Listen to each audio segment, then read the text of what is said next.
어떤 이들은 뭐 한두 명인데 이제 많은 이제 얘기를 듣는 건 아니고요. 제가 집사람을 통해서 설계가 좀 어렵다고 하기는 하는데요.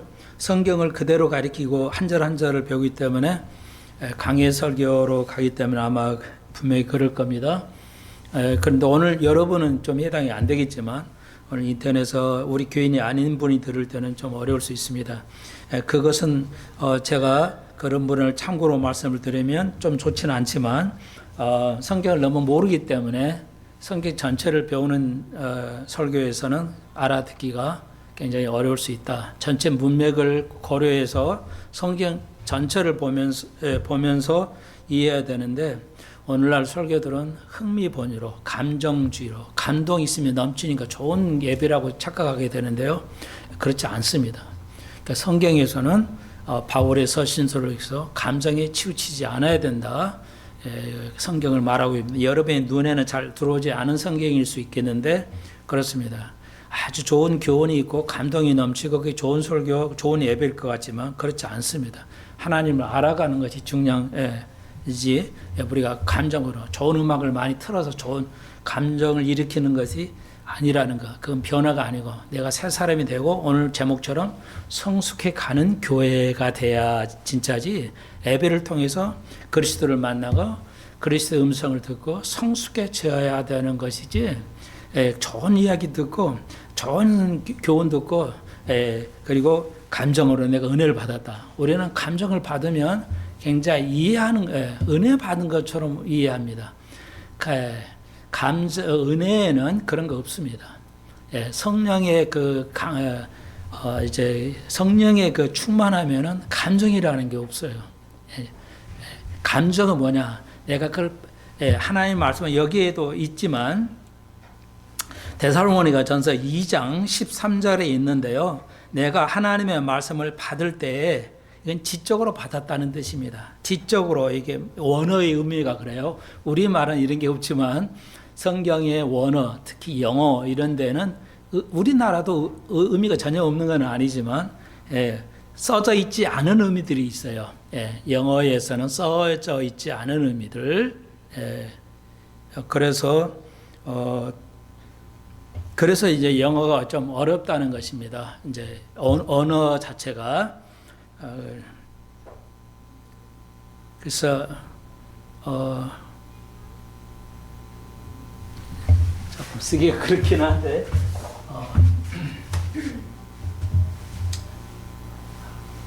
여기다가 써볼게요.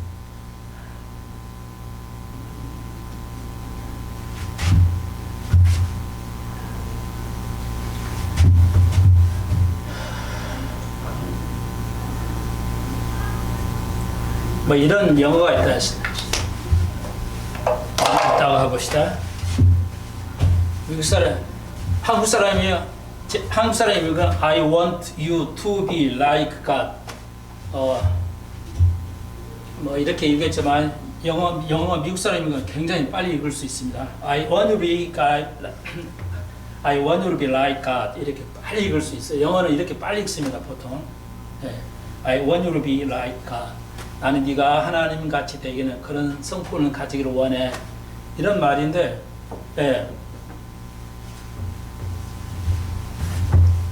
이런 말인데 이게 아이들이 배울 때는 그냥 단어를 그대로 배우니까 나는 네가 이렇게.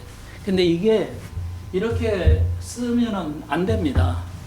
말은 되지만 진짜 영어를 배우면 안 돼요. 왜냐하면 저건 명령문입니다. 명령문이에요. 나는 네가 하나님같이 좀 인품이 되기를 원해. 사람 되기를 원해.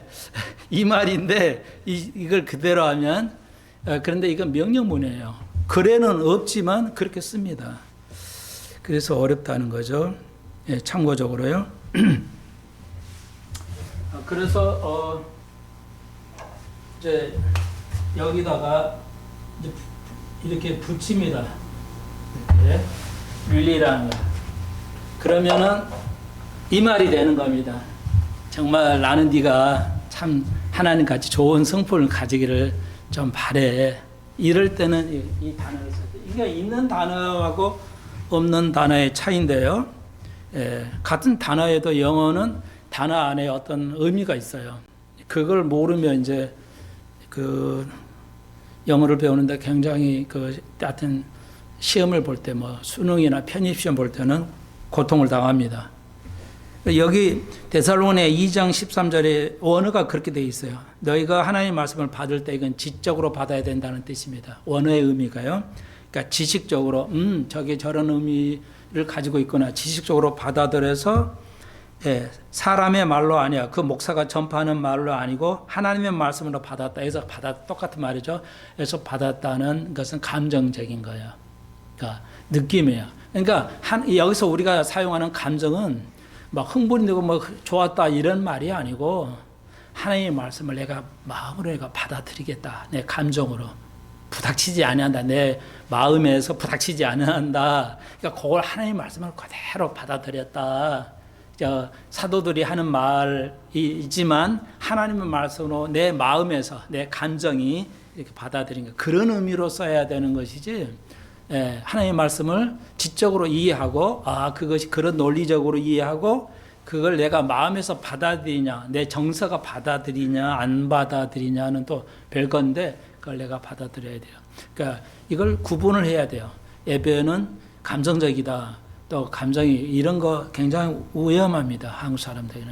그러니까 그런 것 좀 여러 번 제가 언급을 해드렸는데 그래서 우리나라의 문화가 있어요. 그러니까 자식 사랑하는 걸 하나님보다 더 사랑합니다. 제가 보리는 거래요. 목사의 눈으로 볼 때는 거의 대부분 여러분은 어쩌실지 모르지만 자녀 교육을 잘 하는데 보면은 뭐 세상 사람 보면 그렇다는 거죠. 우리 문화는 그래요. 자녀 사랑을 하나님보다 더 사랑합니다. 그게 우리 문화예요. 그러니까 한국 사람 성도들이 그걸 의식을 못해요. 약간은 하고 있는데 거의 의식을 못하는 것 같아요.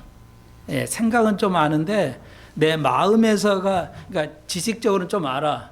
그런데 마음에서 그게 안 되는 거야. 그래서 어떤 거냐? 그러니까 자식이 하나님의 말씀으로 안 살아도 별로 신경 안 쓰죠. 공부 못하는 건 나무라면서도 자식이 하나님의 말씀대로 살지 못한 것에 대해서 말하지 않아요. 하나님보다 자식을 더 사랑하죠. 자식의 잘못을 덮고 말하지 않은 거죠. 부모로서. 그래서 오집사님 같은 분은 자녀 교회를 못 나오고 있는데 고통스러워 하시고 늘 얘기하시잖아요. 그렇게 타협을 안 하고 살아야 되는데 적당한 선에서 타협을 하고 살아갑니다. 오늘 크리스천들이 그래요. 그러니까 그걸 감정으로 받아들여야 돼요. 그것이 내가 그래서 이 말의 의미는 지금 데살로니가 2장 13절의 말씀은 감정으로 느낌으로 받아들였다는 것은 내가 견디지 못해. 내가 이 말씀을 함께 나누고 다 하지 않으면 내 마음이 견딜 수 없어. 그런 마음을 주신다는 의미지. 노래 부르니까 오늘 예배 좋았어. 감동적이야. 저 노래 참 좋아. 그런 건 그러는 것 전혀 아니에요. 그러니까 이게 종이 한 장 차이기 때문에 굉장히 어렵습니다. 사실은. 그러니까 우리의 그 관념하고 이 미국 사람들의 이 생각, 모든 민족에다 문화 그 관념, 생각하는 방식이 달라서 그렇습니다. 이해하는 게 굉장히 어려워서. 그러니까 어렸을 때부터 영어를 배운다 그러면 영어의 미국의 관념을 배우지 않으면은 큰일 납니다. 큰일 나요. 전혀 영어가 안 된다고 얘기를 들으면 이게 여기에서 이 단어 하나 예를 들었는데 리를 안 쓰면 명령문이야. 너 꼭 해야 돼. 너 선한 사람이 돼야 돼. 이런 의미예요. 그런데 이거 하나 붙이면 정말로 나는 네가 꼭 그렇게 되었으면 좋겠어. 이렇게 부탁하는 그런 의미로 써요. really라는 단어 하나가. 그러니까 이거 알 수가 없어요. 전문적인 그런 미국 사람한테 안 배우면 알 길이 없어요. 책에서는 배울수록 성경도 마찬가지죠. 그러니까 아까 모두의 제 설교를 듣고 이해하지 못한다면 당신의 믿음은 아직 바닥이다. 손 목사는 머리가 좋은 사람도 아니고 성경에 있는 대로 가르치기 때문에 이건 누구나 다 이해해야 되는, 그렇지 않으면 우리가 하나님 나라 성숙한 교회를 우리가 나아갈 수 없다. 이것은 왜 이게 강림하고 예수의 휴거하고 관계가 있는 것인가? 예, 우리가 이제 곧 하나님 나라에 서게 될 건데, 예, 그러니까 굉장히 좋은 그 편에 있는 목사님이신데 성함은 내가 잊어버렸는데 어제 보니까 예, 이거 2005년 10월 18일 날 예수님 오신다 하고 내가 들었다는 거야. 예수님이 가르쳐 줬다는 거야. 그걸 인터넷에서 유튜브에 설교를 올리셨대. 미국 목사님이신데 신실한 목사님인 걸로 알고 있는데 그래서 뭐야 왜 날짜를 이렇게 해가지고 이렇게 해서 그러니까 2-3일 전에 올린 것 같아요. 날짜를 보니까. 근데 2025년 10월 18일 날 예수 오신다 지상 재림한다고 가르쳐 주죠. 공중 재림한다고 얘기하셨다는 거예요. 아 이건 휴거는 날짜가 당신에게만 날짜 가르쳐 주는데 아는데 또 많은 여러 목사님들이 자기에게만 하나님 입사 체험을 해가지고 뭐 자기에게만 가르쳐 줬다는 하나님은 성경을 넘어가자 얘기하지 않죠. 하나님께 성경을 넘어가서 하면 오류가 생기잖아요. 그런데도 그렇게 내는 거 이건 아니잖아요. 그러니까 우리가 잘 판단을 해야 됩니다. 자, 우선 그 정도로 말씀을 드리고요. 그래서 저의 설교를 깡그리 이해 안 하셔도 되지만 제 바람은 깡그리 이해하셔야 돼요. 예, 모든 제자들은 그 선생님의 말을 깡그리 이해해야 됩니다. 그러지 않으면 굉장히 어려움이 생기죠. 자, 그거 부탁하면서 오늘 데살로니가 전서는 다시 한번 바울이 이제 소아시아 그리스에서 이제 전도를 이 데살로니가에서 복음을 전했는데 약 3주 정도. 예. 굉장히 짧은 기간이에요. 3년도 아니고 3주 동안 머물면서 설교를 가르쳤는데 놀랍게도 이 강림, 재림에 대해서 휴거에 대해서 언급을 했어요. 그래서 휴거를 짧은 기간에 언급했기 때문에 언급을 안 한 것 같아요. 휴거의 일정에 대해서. 그렇기 때문에 데살로니가 교인들이 오해를 했어요. 왜 지금 우리가 고통을 당하고 있는데 데살로니가에 있던 바울 시대나 그 이후 시대에도 엄청난 많은 인물들이 그 로마 황제에 의해 죽임을 당합니다. 그래서 데살로니가에 있는 교인들이 아주 고통스러워했죠. 왜 이렇게 고통이 당하면 이거 마지막 때인가 아닌가? 우리도 지금 마지막 때로 생각하잖아요. 뭐는 너무 많은 고통이 있으니까. 그랬는데 그거 아니다. 적그리스도가 나와야 되고 교회가 배교한 다음에 환란이 온다. 그 전에 일어나지 아니한다. 휴거가 그 전에 있지 아니한다는 걸 배우지는 않은 것 같아요. 그래서 데살로니가 후서를 쓴 겁니다.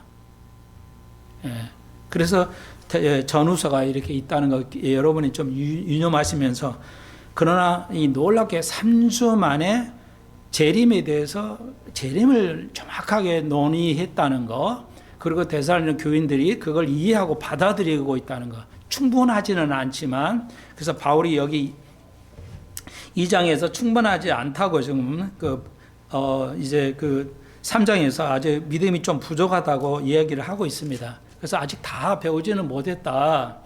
그래서 데살로니가 후서를 쓴 것인데 우리가 특별히 한국 교회에서도 이 휴거에 대해서 굉장히 그 외침이 적어요. 극소수 목사님만 그 휴거를 얘기하고 지금의 가장 큰 당면 과자인데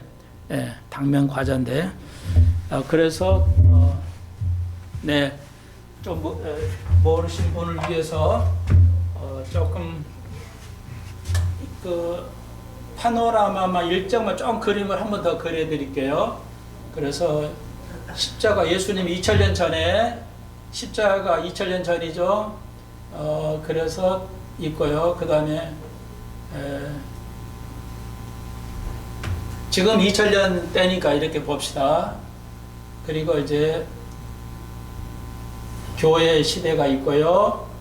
그 다음에 휴거가 있고, 그 다음에 여기가 이제 마곡 전쟁이 있어요.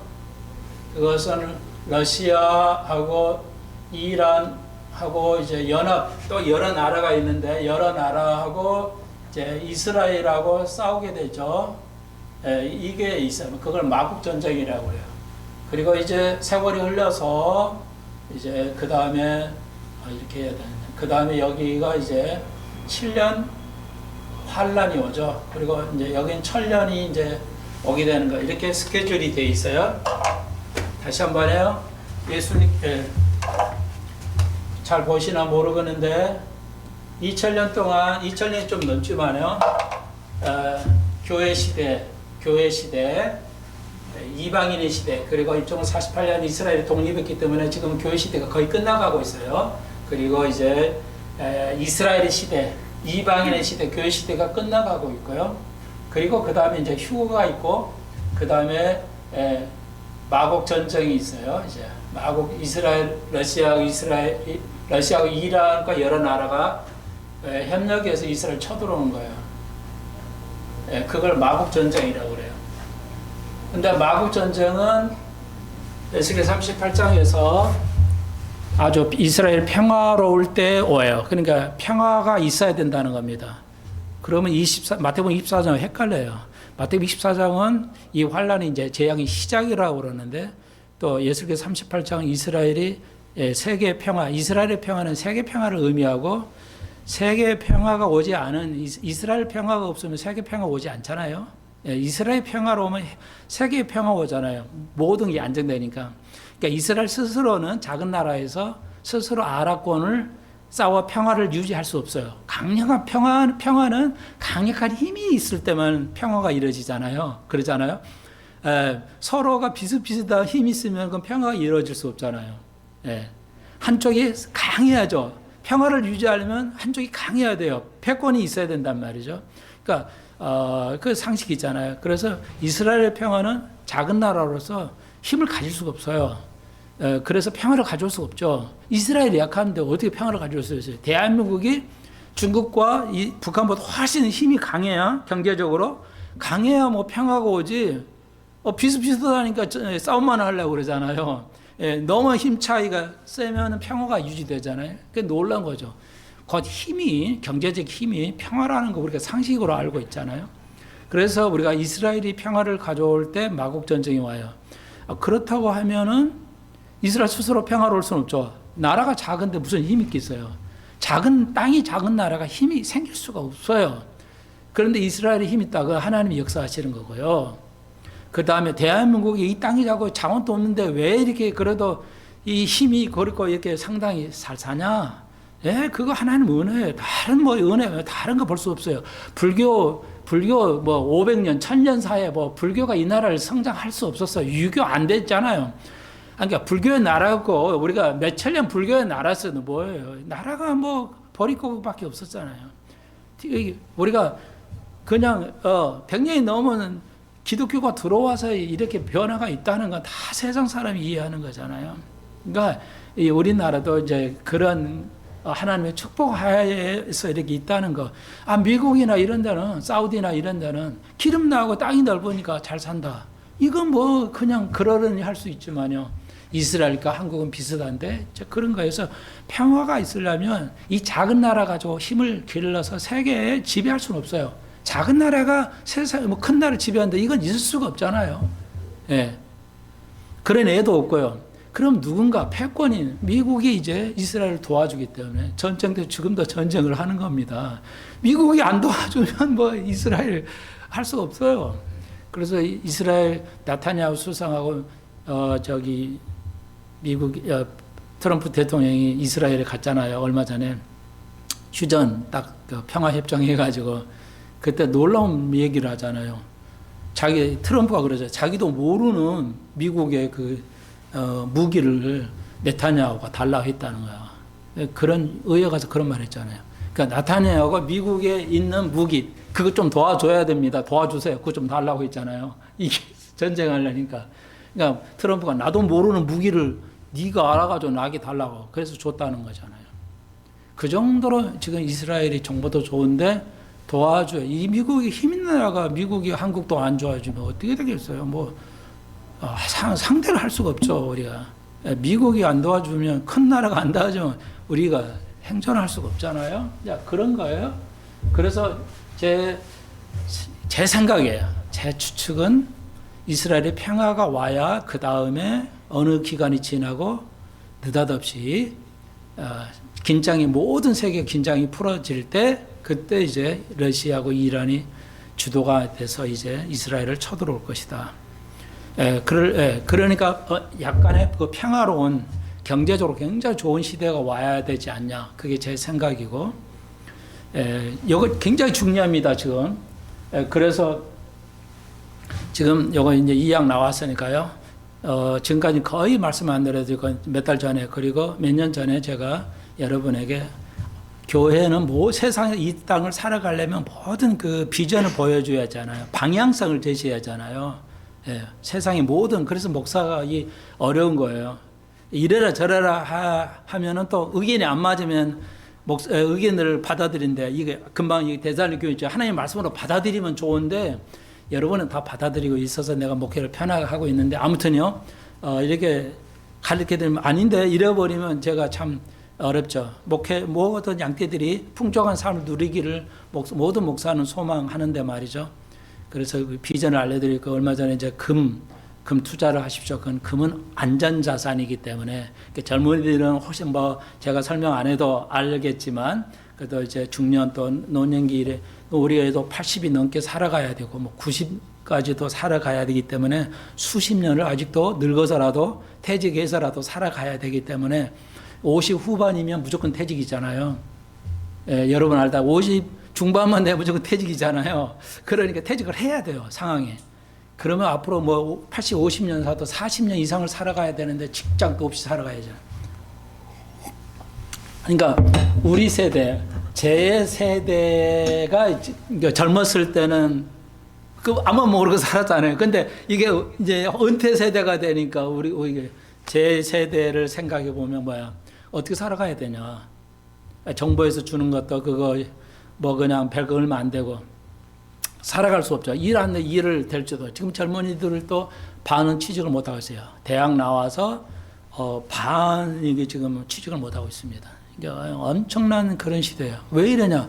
앞으로는 더하다는 건 여러분 느끼시겠죠. AI가 있기 때문에 AI가 굉장히 급속적으로 발전하고 있습니다. 그래서 이제 모든 걸 대체해 가는 거죠. 그러면 이제 참 그래서 어렵다는 거예요. 그래서 이제 제가 교회가 이 앞길을 위해서 어떤 방향성을 제시해 줘야 되거든요. 그래서 오늘 설교에 그래서 준비를 좀 그렇게 했습니다. 그래서 참고하십시오. 참고하고 여러분이 판단을 하십시오. 어떻게 할 거냐는 여러분이 이제 판단에 맡겨야죠. 선 목사가 이렇게 했으니까 100% 지켜야 된다. 그런 건 아니에요. 하나님의 말씀은 100%인데 이제 적용해서 하는 건 여러분이 판단을 하셔야 할 것인데, 이런 시대에는 어떻게 살아야 되냐. 그래서 제가 몇 년 전에 말씀드린 금투자에 제가 그때 말씀드릴 때 40만 원 한 돈에 이 정도였죠. 근데 지금은 100만 원 거의 가까이 가고 있죠. 지금 90몇만 원. 그러니까 50% 정도가 벌써 2, 3년 전에 금값이 50만 원이었는데 벌써 1, 2년 지나서 지금 100만 원에 가까워지죠. 그래서 금은 안전자산이기 때문에 제가 투자를 권유했고, 증권은 제가 그때 부정제이죠. 증권은 공부를 엄청 해야 됩니다. 증권을 공부하려면 2차 전지하면 2차 전지에 대해서 해박한 지식을 가져야 돼요. 그리고 모든 나라에 대해서 2차 전지를 쓸 거냐 말 거냐, 앞으로 어떻게 할 거냐, 그리고 각 나라마다의 그 기술력 이런 걸 다 파악하고 있어야 되는데 너무너무 어려워서 IQ가 한 130, IQ 140 정도 되지 않으면은 이 파악 못 합니다. 공부를 못 해요. 그러니까 쉽게 말해서 봉리가 뭐고 복리가 뭔지를 알아야 돼. 그 계산할 줄도 알아야 되고요. 그러니까 이거 수학적인 개념이 상당히 들어가 있기 때문에 이거 증권을 해서 이거 전망을 보고 판단해서 투자한다는 게 어렵습니다. 투자 잘못하면, 그러니까 투자를 안 하고 우리 때는 젊었을 때는 살아갔죠. 노동으로 살아가는데 지금은 이제 노동으로는 밥밖에 못 먹어죠. 일에서는 돈 가치가 지금 엄청 떨어지고 있죠. 한국 돈, 특히 한국 돈은 전 세계에서 이제 받아들이지 않고 있어요. 그러니까 심각할 정도로 돈의 가치가 하기 때문에 벌어봐야 아무 소용이 없다는 거죠. 장래에 희망이 없어진다는 거죠. 이 돈이, 이 인플레이션이 엄청나게 되니까. 그러니까 그렇게 해서 어떻게 살아갈 거냐. 여러분 스스로 공부하기는 어렵고, 여러분이 나이 중년 이상 되면 벌써, 컴퓨터라든지 휴대폰으로 이게 모든 상거래 이런 거 하기가 쉽지가 않죠. 예, 자식이 없으면 더 힘들고 그러니까 핸드폰이든 인터넷으로 모든 걸 IT로 모든 걸 거래해야 되는데 참고적으로 지금은 이제 은행이 앞으로는 지금 코인이 발달했죠. 그러니까 코인이 몇 년 전에 생겼을 때 코인이 1원이었어요. 예, 코인이 1원, 2원 할 때 했는데 지금 몇 년 안 돼가지고 예, 여러분이 잘 아시는 비트코인, 예, 그 비트코인이라는 게 몇 년도 안 돼가지고 처음에 시작은 1원으로 했어요.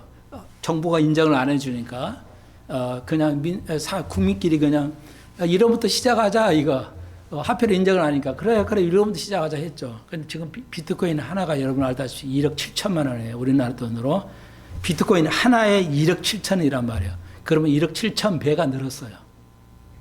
말도 안 되게 성장해서 100%도 1000%도 아니고 1억 7천 배가 는 거야. 그러니까 말도 안 되는 짓이 일어나고 있어요, 지금. 경제가 조금 이렇게 100%, 2000, 200% 이렇게 늘어난 게 아니고 몇 년 사이에 1억 배 막 이렇게 늘어난단 말이에요. 역사에 없는 얘기예요. 그러니까 제가 그래서 미쳤다고 그랬잖아요. 사람도 미치고 경제도 모든 게 좋은 의미로 우리는 미쳤다면 좀 나쁜 의미로 쓰는 영어의 crazy라는 건 좋은 의미로도 써요. 영어에는 crazy 그러면 미쳤어. 그러면 이게 좋은 의미로 더 써요. 영어에서 그런 표현이에요. 그러니까 좋은 의미로서 미쳐버린 거예요. 너무 황당하게 변해버려서 crazy 미쳤다는 거예요. 그러니까 예, 그런 상황이에요. 그래서 이 젊은이들은 적응을 해요. 근데 이제 중년 이후 되면 이거 뭐야 이거. 그러니까 이렇게 나이가 들어가니까 이제 이게 현재 살아갈 수가 없어요. 불안만하게 하죠. 어떻게 물어볼 수도 없고 나하고 스스로 공부도 해볼 수가 없고 이런 상황이죠. 너무너무 어려운 상황이에요. 교회가 이런 일을 정확하게 좀 방향성을 제시하고 도움을 줘야 된다. 지금 상황이 그래서 오늘 특별하게 좀 거기에 포커스를 맞춰서 이렇게 얘기하고 있습니다. 예. 그래서 이제 비트코인을 만든 젊은이가 얼굴을 보니까 나이는 제가 알아보지는 않았지만 얼굴로 보니까 한 40대야. 그래서 잭 밀러스라는 젊은인 같아요. 내가 볼 때는 40대로 보여요. 내 눈에는. 그러니까 그렇게 젊은데요. 그 비트코인을 만든 분이 계속 얘기를 합니다. 근데 이 사람은 천재 중에 천재예요. 이 경제 구조를 만드는 게 어마어마하게 비트코인은 체계의 그 시스템을 보통상 이해하지 못하게 복잡한 그 시스템을 가지고 만들어서 그렇게 하는 겁니다. 예, 그걸 내다봤어요. 그래서 비트코인 총 전적이 2조 달러인데요. 하나로 계산은 너무 복잡하니까 제가 놔두고요. 예, 그 총 자산이 2조 달러예요. 지금 비트코인 세계 전체 가지는 달러 자산이. 그런데 앞으로 자기가 계산해요. 앞으로 20년까지 해서 200배에서 400배 정도, 예, 최소 200배는 오른답니다. 1억짜리가 200배면 단수 계산해서 그냥 200억 된다는 게 20년 안에. 그렇게 미국 TV에 나와서 얘기하고 있어요. 어마어마한 믿을 수 없고 우리 생각 말도 없는 세대인데 말도 않는 시스템을 만들어가지고 미국의 정부가 이제 비트코인을 500만 개 이상이에요. 근데 대략 500만 개를 사놨어요. 그러니까 비트코인으로 가는 겁니다. 그러니까 달러나 지폐에서 이제 비트코인으로 넘어가요. 그러니까 앞으로는 비트코인을 사용하지 않으면 젊은이들이 살아갈 수가 없어요. 현찰도 쓰지만 현찰은 한국 돈은 이제 거의 끝나갔고요. 미국 달러도 약화돼요. 그러니까 일부러 그렇게 하는 거예요. 달러가 빚이 많아서. 예. 그러니까 이제 달러도 약화되고요. 비트코인으로 가는 겁니다. 그러니까 그렇게 안 된다고 보는 학자도 있지만 많은 경제 그쪽에 하는 사람들이. 그러니까 다른 자산은 여러 조금씩 올라가는데 코인의 자산은 지수라고 그래요. 예. 익스포넨셜 레이트라고 지수라고 그러는데 이게 이제 수학에서 배우는 지수 아시잖아요. 지수는 이렇게 올라가는 겁니다. 어마어마하게 뭐 20% 성장할 때 증권이 20% 성장하면 또 엄청나잖아요. 그런데 지수는 예, 코인은 뭐 지수 법칙으로 올라가기 때문에 뭐 200배 이럽니다. 안 된다는 사람도 있는데 200배 올라간다고 이 사람이 장담하고 있어요. 그래서 앞으로는 비트코인으로 가야 됩니다. 비트코인으로 거래하려면 이건 뭐 너무너무 어려워요. 어렵습니다. 그래서 나이 드신 분들은 이거 뭐 죽으라는 얘기밖에 안 되는데요. 할 수 있습니다. 그러니까 사실 그것도 한려교인들을 소개하고 저도 공부를 해서 여러분에게 알려드려야 하고 도움을 주려고 열심히 저도 공부하고 있습니다. 제가 해보니까 전혀 어렵지는 않아요. 근데 보통은 이는 어렵겠죠. 그래서 열심히 모든 걸 도와드리고 싶어요. 제 마음은. 여러분이 뭐 이 땅에서도 잘 살아가기를 소망하죠. 어떤 목사 그러지 않겠어요? 예. 자, 그렇게 말씀이니까 관심을 두고 좀 여러 소리에 귀를 기울여 보세요. 이렇게 말씀드리고 있습니다.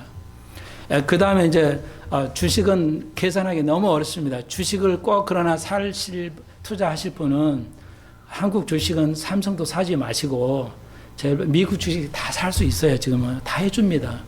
그러니까 미국 주식을 사는데 여러한 엔비디아 컴퓨터 관련되는 주식을 사셔야 되는데 엔비디아 같은 거 엔비디아가 자산이 5천조잖아요. 자산이. 그러니까 초우량하고 대장주라고 그러죠. 그러니까 무조건 그거 사야 돼요. 그런 거 사셔야 됩니다. 엔비디아도 자산이 그런 건데 엔비디아도 새로운 거 이제 양자 컴퓨터 쪽으로 가려고 하는데요. 연구하는데 그쪽 분야로도 계속 갈 겁니다. 그러면 재산이 뭐 어마어마하게 늘 겁니다. 아마 주식 그런 주식은 몇십 배, 몇백 배 더 올라갈 수 있어요. 예. 그러니까 초우량화 아주 1등 그 자산을 이런 걸 그런 표를 하나씩 하나 주식 하나가 어려우면 뭐 0.00 뭐 코인은 0.001 뭐 이런 식으로 삽니다. 하나가 너무 재산이 많으니까 0.1%만 사도 1,000만 원, 1,700만 원이잖아. 비트코인 같으면. 여러분 이 세 가지 영역인데 잘 판단하셔서 여러분이 해 가셔야 됩니다. 벌어서는 살아갈 수가 없는 시대입니다. 지금은 이제 앞으로는. 예. 모든 그 인플레이션이 엄청 되고요. 그러니까 로마가 멸망한 게 인플레이션이라고 봅니다. 마지막 때는 지금 그럴 거고요. 그러니까 하나님께서 여러분의 저는 기도하면서 이게 살 길인가? 하나님 이쪽 길을 주시면서 모두가 하다. 그러니까 이게 코인 같은 게 왜 장점이 있냐면 제 생각이 아니에요. 그 전문가 금방 말했더니 이 비트코인 이런 만든 사람들이 안전자산이래요. 금은 더 안전사이지만 코인도 이거 불하는 거 아니야? 그렇지만 상당히 안전자산으로 평가를 하더라고요. 실제 이 사람들이요. 그래서 미국에다 돈을 붙이려면 환전해서 붙여야 되니까 환전비가 나와서 돈이 많이 없어지잖아요. 근데 코인은 그냥 그날로 그냥 돈 없이 그냥 왔다 갔다 할 수 있어요. 전 세계가 사용을 하고 있습니다. 그러니까 참고하시고요. 많이 공부하셔야 됩니다. 공부 안 하시면 살아갈 수가 없어요. 버는 것까지 아주. 그리고 지금 젊은이들도 많이 취직을 못하고 있어요. 앞으로도요. AI가 엄청 발전합니다. AI 관련된 소프트 회사를 증권에 하시려면 증권에 투입을 해야 됩니다. 그러니까 머리 아주 좋은 사람만이 그 AI 이런 거 만들 수 있어요. 기가 막힌 사람이 천재들입니다. 이 사람. 그래서 테슬라 이 사람 이분도 그냥 유명한 사람이 아니에요. 테슬라 만든 사람이요. 항공 우주국 막 띄우고 이러잖아요. 그 사람은 원래 미국의 국방부에 소속되어 있는 사람이에요. 그러니까 AI라든지 이런 거 다 국방부에서 만드는 거예요. 군사용으로. 그래서 민간에 내려오는 것이지 민간이 그 사람이 만든 게 아니에요. 그러니까 AI 기술로 모든 거래를 추적할 수 있답니다. 그러니까 세계 80억 인구의 모든 걸 추적할 수 있는 기술이 있다는 거예요. 그 정도 발달되어 있습니다, 지금. 그러니까 그런 시대에 우리가 살아가서 말도 안 되는 일들인데 그게 현실화되어 있어요. 그래서 미국의 11개 주가 이제 코인을 코인이 아니다. 미국이 11개, 50개 주, 11개 주가 이제 금을 통화로 쓰기 시작했어요. 법제화했어요. 그러니까 플로리다주 같은 거는 텍사스주 이런 데 쓸 수가 있습니다. 금을 직접 매매해야 돈 가치로 줍니다. 화폐로 쓰고 있어요. 그러니까 그런 시대예요. 지금 그런 너무 뭐 상상할 수 없는 일들이 벌어져요. 그러니까 금이 부족하잖아요. 그래서 이제 뭐 금값이 이렇게 우리나라는 더 올라갔는데 이제 이것도 두 가지는 있어요. 금을 채굴 방법이 상상되기 때문에 금값이 내려간다는 학자도 있지만 금값을 많이 채굴 했기 때문에 희소성이 있어서 금값이 여전히 올라갈 것이다 보는 학자도 있어요. 금 한돈에 지금 우리가 돈이 거의 100이 됐어요. 근데 3달, 4달, 몇 달 전부터 작년부터인가요? 2025년까지 해서 100달러, 우리나라 돈으로 한돈에 100만 원 된다는데 거의 됐잖아요. 지금 이게 현실이에요. 그래서 300만 원까지 된다는 사람들도 있어요. 내년에는 막 이렇게.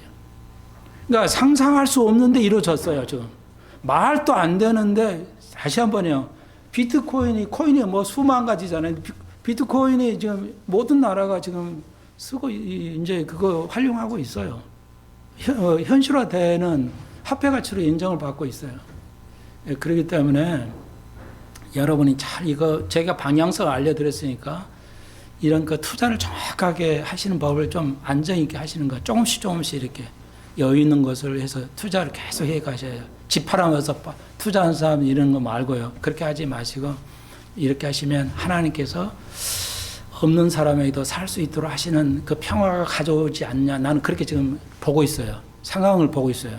그러니까 이스라엘의 평화가 곧 올 건지 지금 이스라엘이 이번에도 이 평화가 이어질 건지는 모르겠어요. 이어진다면 아마 마고가하고 연관성이 있을 거예요. 그리고 이게 화폐하고 같이 화폐 가치가 떨어지는데 코인을 통해서 많은 사람이 벌게 하셔서 의도가 있어요. 이건 아무도 모르는 얘기인데 저만 아는데 뭐 아는 사람 있죠. 한 몇만 명 한국에서 알 수 있는데 일부러 트럼프가 지금 달러를 약화시키고 코인을 좀 가고 있어요. 코인 쪽으로. 그러면은 왜 미국 사람이 잘 사는 게 아닙니다. 미국의 이제 딥스테이트들이 이제 달러화를 무기화했어요. 달러를 무기화한 거예요. 달러를 기축통화하는 것이 이제 여러분 아시는 그 뭐죠? 그 유태인 그 이름이 갑자기 생각 안 나네. 키신저. 키신저가 만든 거예요. 달러와 기축통화는. 그건 미국에 돈 있는 사람들을 이 사람들을 위한 거지 국민을 위해서 기축통화 만든 게 아니에요. 기축통화 만든 이유가. 그래서 그 사람들만 네오 이 사람들 이런 그 사람들만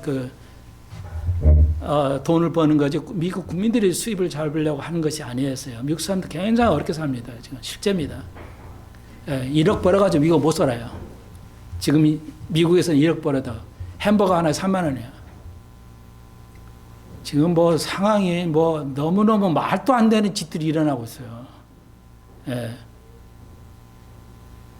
상황이 이 점이 뭐 그러니까 너무 세상이 뒤집어져서 가기 때문에 이제 말씀을 안 드릴 수 있고 꼭 교회가 이걸 정확하게 이런 상황에서 어떻게 우리가 이 땅을 승리해가면서 살아갈 것이냐에 대한데 아무튼 그래요. 그래서 여러분이 이 정도 빠른 속도에서 말씀을 드렸는데 제 추측이요. 근데 그렇게 모든 사람 그래서 이 코인으로 간다면은 코인은 누구나 볼 수 있어요. 돈이 없어도 이게 10원짜리 사고 10원이 1,000원 되고 1,000원이 되면은 어마어마하게 돈이 되죠. 자, 그러면 세계 평화가 와요. 그러니까 이스라엘하고 전쟁 나기 전에 평화가 와야 돼요. 그러니까 돈이 있어야 평화가 오죠. 돈이 없는데 무슨 평화가 오겠어요? 그렇다면 하나님께서 모든 나라에게 기회를 주시지 않는 것인가? 이런 화폐 제도를 통해서 하나님 기회 주시지 않는가? 나는 그렇게 보고 있어요. 관측만 하는데요. 그래서 이제 평화가 오면은 그 다음에 전쟁이 와요. 그 전에 휴가가 와야 돼요. 왜 휴가는 그 이후에 오면은 스케줄이 정해져 있기 때문에 그날 그 시를 몰라야 되는데 정해져 있기 때문에 반드시 그 이스라엘과 세계 평화가 오기 전에 휴가가 있어야 되기 때문에 휴가는 우리가 기다려야 되고 그 휴가가 있은 걸 중립해야 오늘 결론인데요. 그 휴가는 같은 말이죠. 그러니까 그걸 준비하는 거 휴거를 통해서 우리가 이런 수고를 하는 거죠. 성도로서, 하나님 성숙한 성도로서 참 오케이해야 되고, 사랑하고 수고하고. 그래서 바울이 그러잖아요. 내가 밤낮 아침 저녁으로 일하면서 당신에게 돈 달라고 안 했죠. 월급 안 주고 내 손으로 벌어서 너희들을 수고해야 했다는 건 너희들이 알지 않냐. 예. 목사들이 얼마나 대접받으려고 그래. 큰 교회 세우려는 이유가 뭐예요? 대접받는 거잖아요.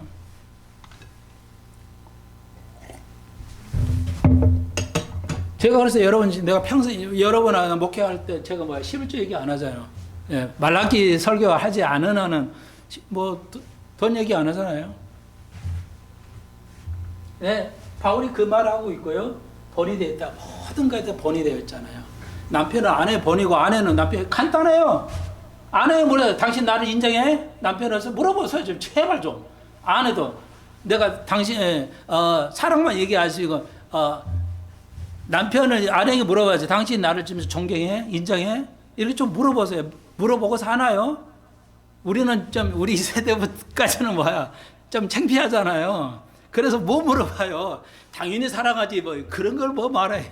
그렇게 이해는 되는데, 정서 이해는 되는데, 그러지 말고 자식에게, 야, 아빠로서 자식에게 좀 어느 정도는 인정받아야 돼요. 자식에게 본이 돼야 된다는 거죠. 본이 되냐? 내가 당신에게 본이 돼요? 물어보세요. 안 되면 안 된다 하면 또 그는 난리치지 마시고, 난리치니까 말을 돌려서 하겠지만, 몰라! 그러겠지만, 그러지 마시고, 지혜롭게 말을 돌려서, 그거에 바울이 지금 하나님도 알고, 너희들도 아냐. 내가 얼마나 본이 되는 삶을 살았냐, 바울이. 그거죠. 오늘 정치인들 보시죠. 본이 하나도 안 되잖아요. 지들은 아무것도 안 하고 뒤에 가서 정말 서울대에 나온 그런 똑똑한 사람들 그 판사인가 한 사람들은 50억 클럽에 가입하고 국민들은 어쩔 줄 모르고요. 예, 부모는 자식들에게 본을 보여야 돼요. 이게 얼마나 어려운 일이에요. 목사가 교인들에게 본을 보인다는 게 얼마나 어려운 일입니까? 여러분에게 내가 꼭 정말 꼭 인정 드릴 수 있는 건 내가 하나님 앞에 타협하지 않고 목회해 왔습니다. 진짜 하나부터 열까지. 나는 지금까지는. 앞으로는 어쩔지 모르지만 하나님의 말씀 붙잡을 때 내가 하나부터 열까지 하나님의 말씀에 타협하면서, 적당한 선에 타협하면서 여러분이 목회하지 않고 있다는 거. 교회가 이만큼 성장하고 하는 것도 하나님 뜻이고, 내가 이렇게 하는 모든 게 하나님 말씀에 맡기고 본이 되기 위해서 최선을 다하죠. 내가 그래서 할아버지로서 아이들에게 최선을 다해서 본을 보여서 공부하게, 애들을 공부시키지 않으면 아무것도 뭘 할 수 있겠어요. 내 눈에는 이제는 보여요. 부모가 아기 때 잘 가르쳤으면 이들이 훨씬 더 성장했을 텐데, 공부 안 하고 사는 법이 어디 있어요? 공부를 안 하고 사는 법이 애들이 살아갈 길이 어디가 있어요? IT 분야가 얼마나 어려운 분야인데요. 공부를 안 하고 어떻게 살아가요? 예. 지금 노동하고 이런 거 끝났어요. 예, 현대 이제는 끝납니다. 이런 거, 로봇가 나가니까요. 로봇가 사람이에요, 완전히 지금은. 예. 그 기술이 IT 기술이잖아요. 여러분이 아죠. IT 기술이에요. IT가 없으면 안 돼요. 그래서 엔비디아가 5천조 말이 안 되잖아요. 그거 만든 사람이 뭐잖아요. 무슨 황? 로버트 황인가 그러죠. 그거 대만 사람이죠.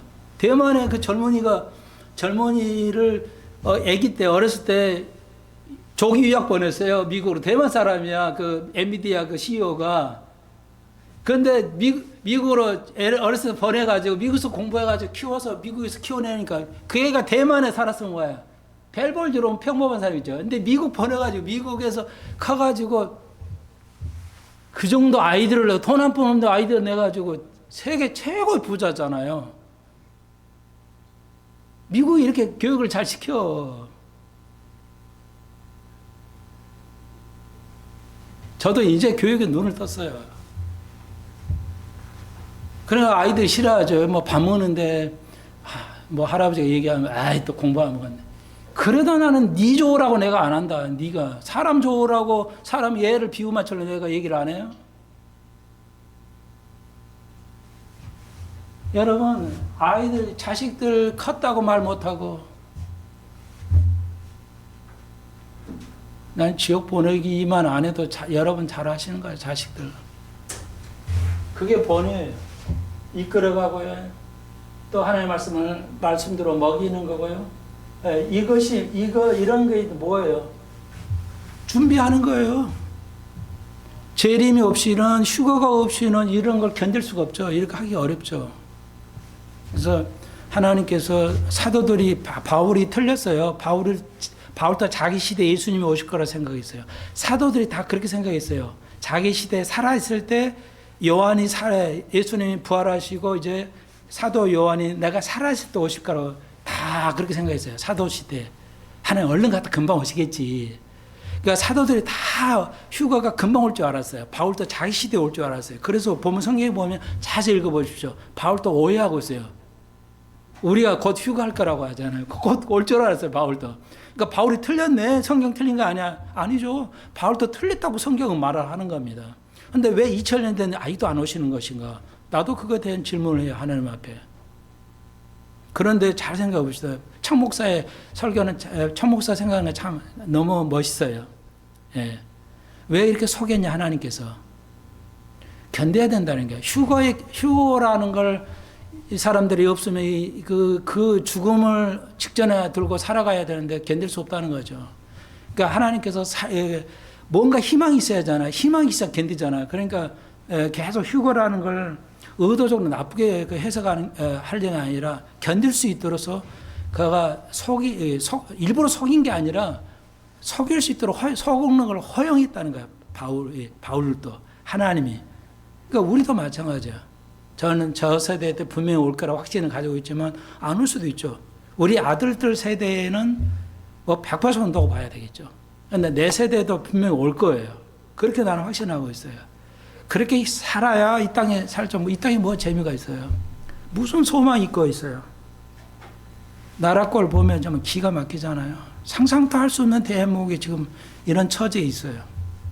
그래서 이제 젊은이를 깨우쳐 달라고 내가 계속 기도하고 있는데 깨우쳐 주시고 미국이 또 한국을 기가 막히게 살려주시는 것 같아요. 자, 이거 왜 이래요? 이게 휴거를 안 하고 확신을 가져야 이걸 견딜 수가 있죠. 예, 견뎌낼 수가 있습니다. 여러분,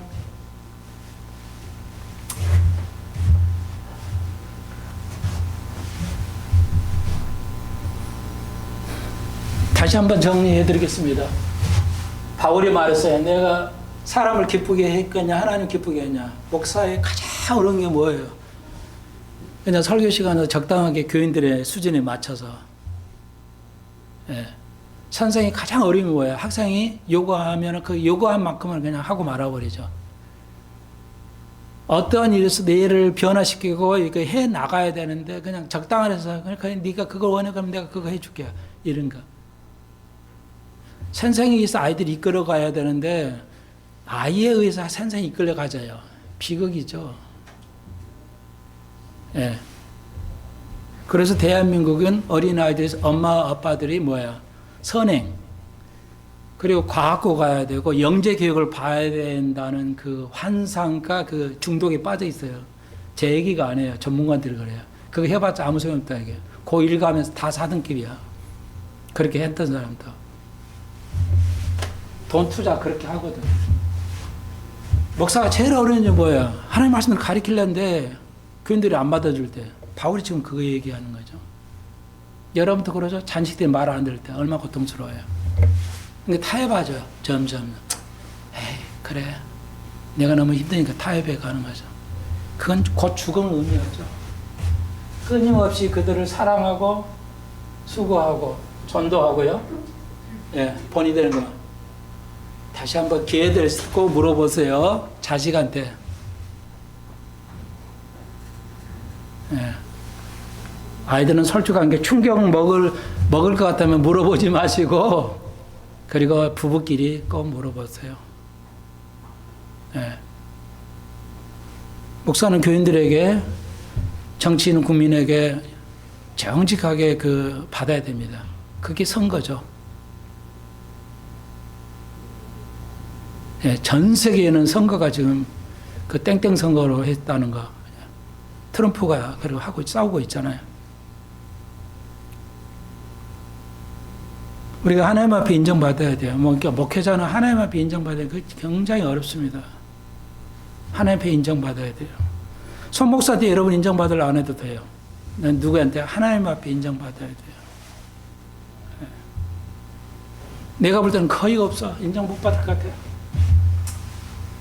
두 가지예요. 무천량은 인정 안 됩니다. 그리고 하나님 방법으로 하지 않은 거. 하나님 방법으로 하지 않은 거. 네. 자, 이 모든 것이 성숙한 사람들이 하는 일인데, 그거의 원동력이 뭐다? 휴거라는 거죠. 네. 내일, 오늘 있으면 좋겠다, 휴거가. 그리고 그거로 싸워 이 세상 어려운 싸움을 승리해가고. 그리고 지식에서 너희들 어린이와 같지 말라고 예수님 당부했죠. 지식에 관하여 너희들 어린이와 같이 되지 말라. 성숙한 어른이 돼야 돼, 지식에 대해서. 많은 공부를 하셔야 됩니다. 예. 근데 우리나라 사람들이요, 순하면서도 너무 어리석어요. 증권을 하는데 아무도 공부도 안 하고 증권에, 느낌으로 증권에 투자를 해요. 막 기천만 원 주고 막 빌려서 하고. 상상이 안 됩니다. 상상이 안 돼요. 집 거래, 집을, 몇 억짜리 집을 매매해도 아무 생각에서 팔아볼까 이래요. 지금 집 팔면 거지됩니다. 집을 살지도 못하고 팔지도 못하겠어요. 왜 그럴까요? 여러분 다 아시죠? 알아야 되겠죠. 지금 그런 무서운 시대예요.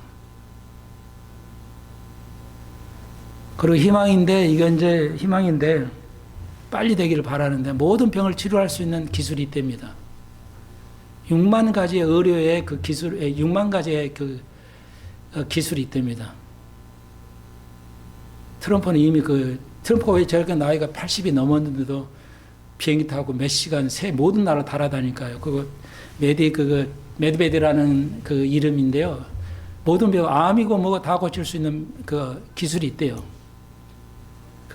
그걸 딥스테이트들이 막았다 하는데 이제 트럼프가 그걸 가지고 있답니다. 근데 빠르면 내년 2026년에 한다는 말이 있어요. 그래서 월마트가 미국에 2만 개의 점포가 있는데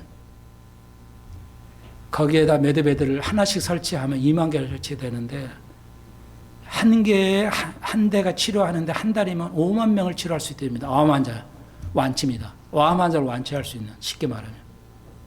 말도 안 되는 얘기죠. 그래서 지금까지 말을 안 했어요. 난 몇 년 전부터 알고 있는 건데. 곧 한대입니다. 그걸 누가 하고냐? 미국의 그 군대들이, 미국의 군인들이 하고 있어요. 그 기술을 가지고 있어요.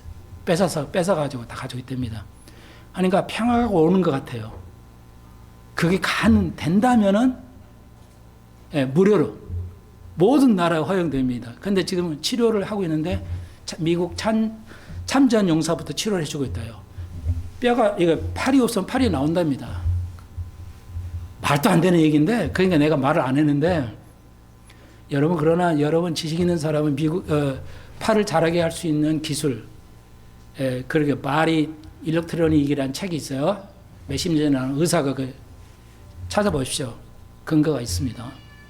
의료 기술이 있어요. 그러니까 말도 안 되는 소리 하지 마. 여러분이 근거를 제시했으니까 제가 그 도서를 증거를 댔으니까 여러분이 읽어보고 저에게 말도 안 되는 소리 하면 안 된다고 얘기를 해보십시오. 되면 된다든지. 믿으라는 얘기가 아니에요. 그런 얘기가 있다는 겁니다. 하나님 우리에게 평화를 주시는데 상상을 초월할 정도로 평화도 올 겁니다. 평화가 온다고 그랬어요. 우리는 그 시대를 안 보고 보을는지 모르겠지만 우리는 휴가를 올 것이고요.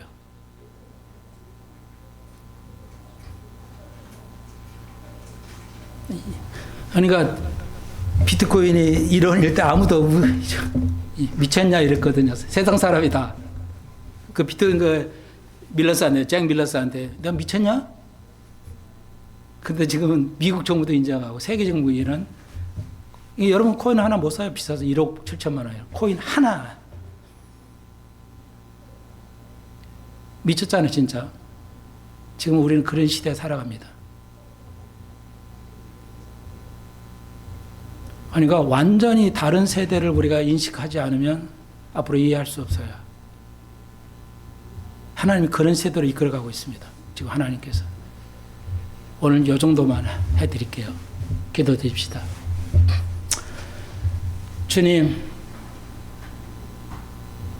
많은 고통 또 많은 평화를 얘기하는데 우리가 이해할 수가 없습니다.